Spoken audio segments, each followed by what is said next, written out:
3 Epic video game console fails. Today, the console business is hardly lucrative, with a few notable exceptions. This has always been the case, with a few companies dominating the competition, such as Atari, Nintendo, Sony, and Microsoft.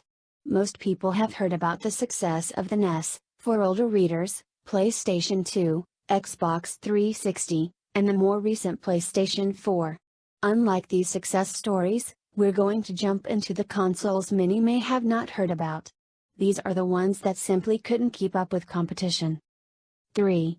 Atari Jaguar. The once powerful and dominant Atari self-destructed with the Jaguar.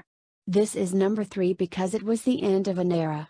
The Jaguar promised to be a powerful, modern 64-bit console with great games, developer support, and an affordable price of $200. This console sounded too good to be true, and this was proven when the Jaguar released in 1993. The price was bumped up to $250, and some of the parts of the Jaguar were 32-bit. The processor wasn't full 64-bit, it was actually two 32-bit processors working together. The lies, price bump, lack of games at release, and ironically, poor developer support, and clunky controller lead to poor sales for the Jaguar. 2 years later, with the releases of the Sony PlayStation and Sega Saturn, gamers quickly forgot about the Atari Jaguar. The Jaguar was the last nail in the coffin for Atari, which struggled since the video game crash of 1983. Atari went bankrupt soon after, signifying the end of the legendary video game giant and pioneer. 2. Red Ring of Death, Xbox 360. This isn't exactly a fail on behalf of a console's sales, or market share, or anything like that. The Microsoft Xbox 360 actually did quite well, outselling the Sony PlayStation 3 for the majority of its lifespan, and still outsells the PS3 in the US. There was one thing that heavily plagued the console, though, especially in its early years, the dreaded Red Ring of Death, ROD.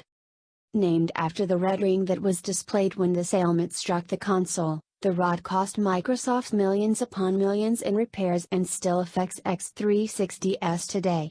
It was a hardware failure, specifically an overheating problem. The original versions of the X360 were affected the most, with newer ones rarely getting the Red Ring of Death. Microsoft learned their lesson though, designing the Xbox One to be large and bulky to allow room for fans and airflow, to keep the console from overheating. 1.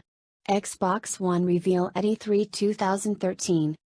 Again, the Xbox One was not a failure of a console.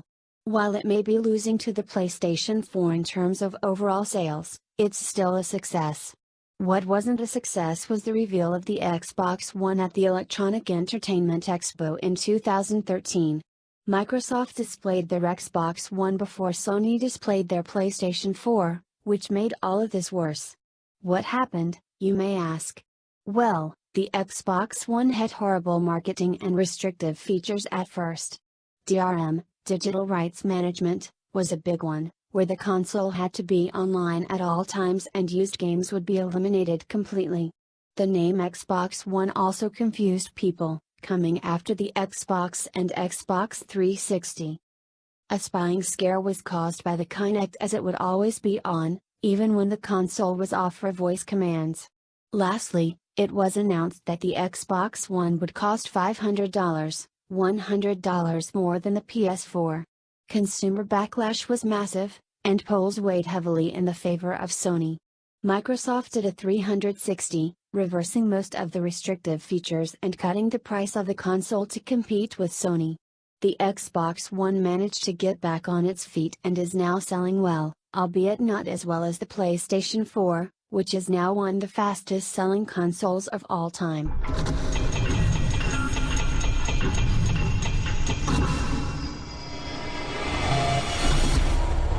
Subscribe now.